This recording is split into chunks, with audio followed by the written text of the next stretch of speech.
everyone, and thank you for joining us for this episode of our digital lives. This is actually our last episode, concluding our summer internship that we've had so far. So this is very exciting. I'm Liz. I'll be your host, and I'm joined with Morgan, my co-host, and I'm also joined with Blake Mischely, the CEO and co-founder at MeetYourClass. How are you doing today? I'm doing great. Thank you guys for having on the show. It's quite the honor to be the last episode. Yes, going out with the bang.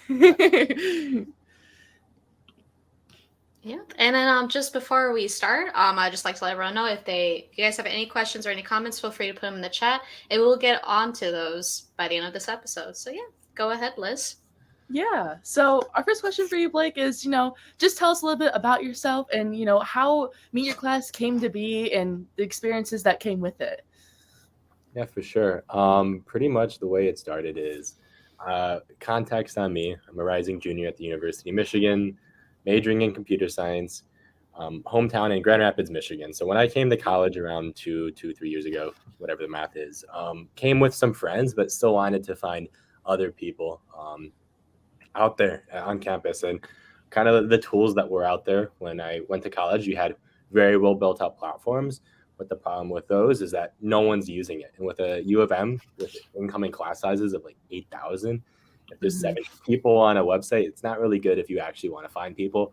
And you'd sometimes have university provided tools, but a lot of those are just very outdated or older than the students themselves, and no one ends up using it. And so it causes all the students to just go to Facebook or Instagram. And so you have this weird anomaly of where students are like sometimes just downloading Facebook just so they can, find roommates, whatnot. And they're kind of these things that we coin class Instagram pages or class Facebook pages.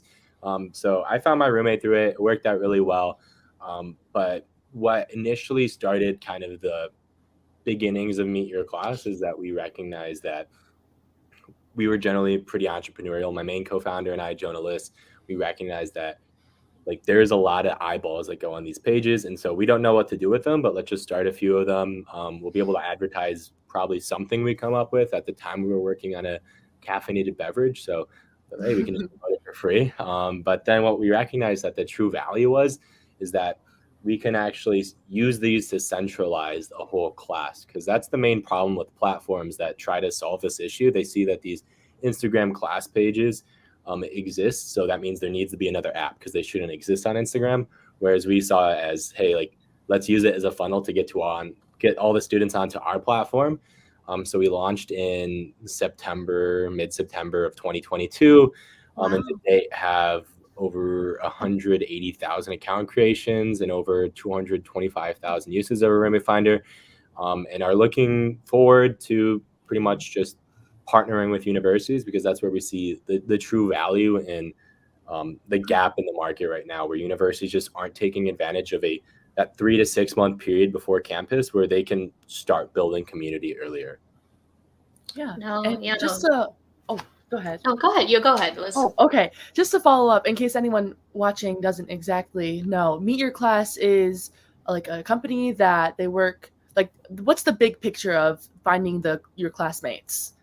Yeah, for sure. So we kind of launched a scholarship program a little bit ago to get kind of survey data. So we're hovering around 5,000 responses right now. But the main thing that we wanted to prove is that 96% of students, roughly 96% of students, say that they were more likely to enroll in a campus that they felt strong community in. And around 95% are saying that they're more likely to stay enrolled if a university provides more ways for students to meet each other. And that's kind of our main thesis, is with Generation Z, and especially post-pandemic, where there is just social isolation. If we can essentially be a platform to where students can find each other easier, that will lead to more friendships, more roommates. And there's a lot of other research that has to do with that, like roommates affect your dialect, your academics. So it's really important to get it right. And beyond that, just building support systems through either friend groups and kind of things I've mentioned. No, that sounds amazing. Yes, definitely a sense of community is very, very important for a lot of college students, especially after the pandemic. I can't imagine just like kind of trying to rebuild that.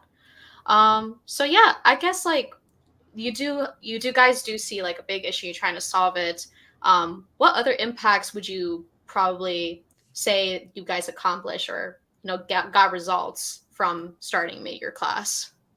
For sure. I think like sometimes it's hard to like actually visualize sometimes the effect that we are having, since it is such a pivotal moment in students' lives. And like if I had my freshman roommate, if I had a different roommate, I'd be like in a completely different area. That's how I met my co-founder. So like tentatively thinking, we estimate roughly 25% of our reach finds our roommate through either our website or some form of like social media, like something in our ecosystem. So that means like roughly we've like changed the course of people, like at a minimum 50,000 people's lives, which is Wow. really weird to think about, because that's like half the big house for the other Yeah, that's advanced crazy. people. Yeah. And it's like hard to like sometimes think like, oh, these people have their own lives, they're not just random people. And like that's what is like motivates me the most, is just actually seeing like results that we're accomplishing. Now obviously like our bigger goal is to work with universities, just because we think we can ultimately provide more value for both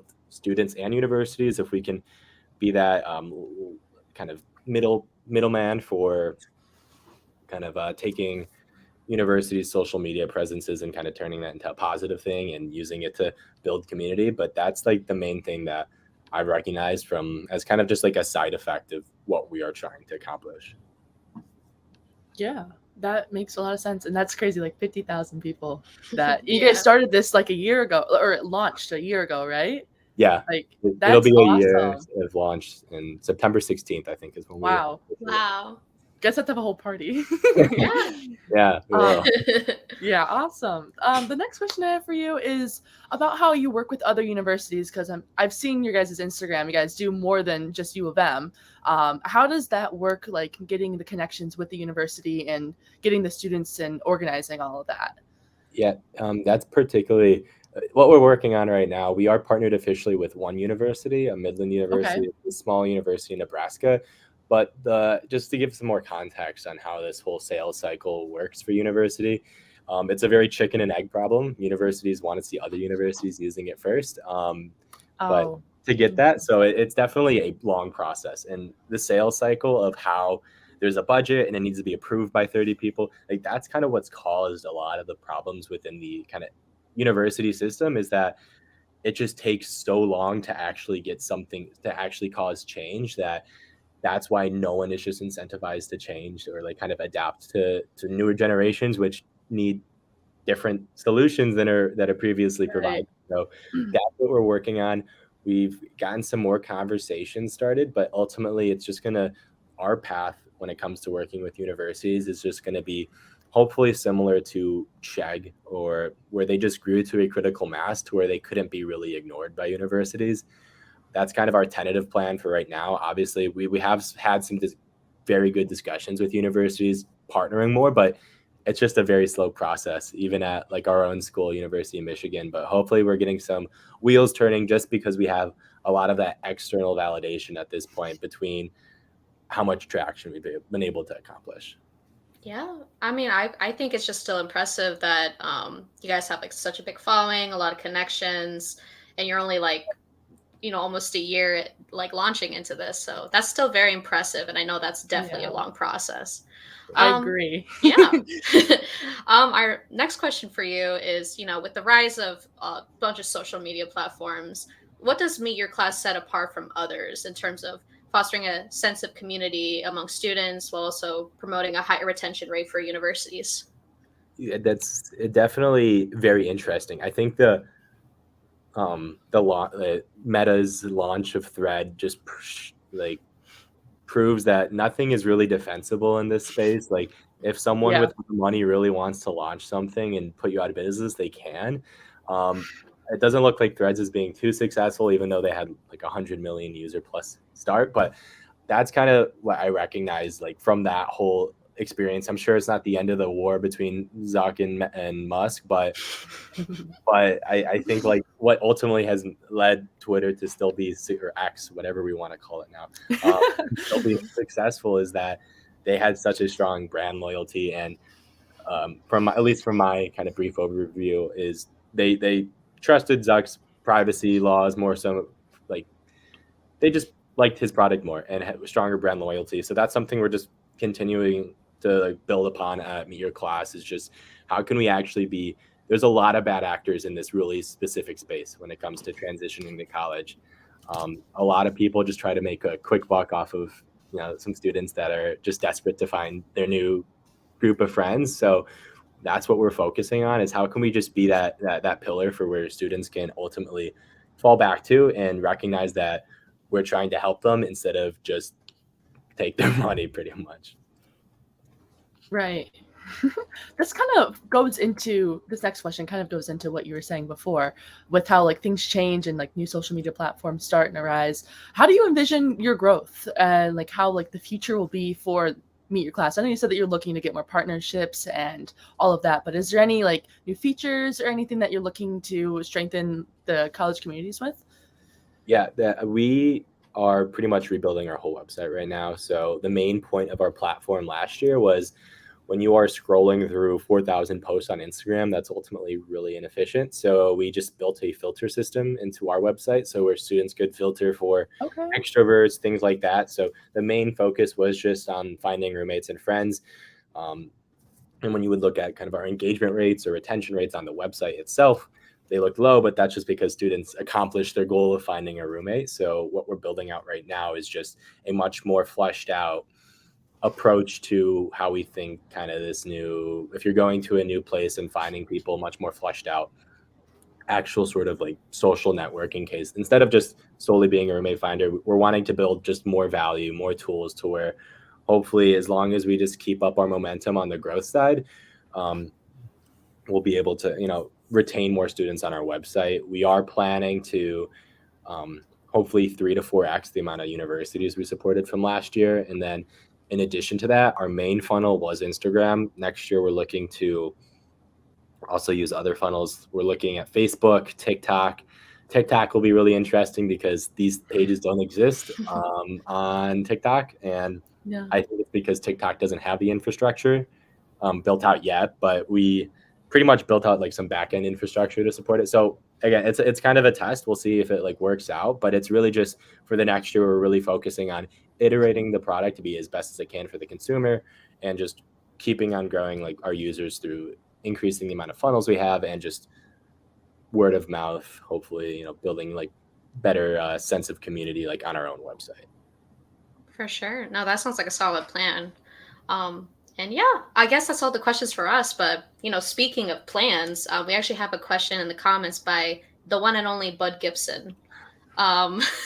He asked, does Blake have a backup revenue plan as he waits through the university process? Yeah, that's a great question. We've been like fortunate enough to drive enough revenue through other means. So we do mainly through advertising, whether that be like affiliate marketing, or promoting events, different things that students do want. We have a little bit of a vetting process because we don't want to be spamming our students with ads. That's not the culture we want to build.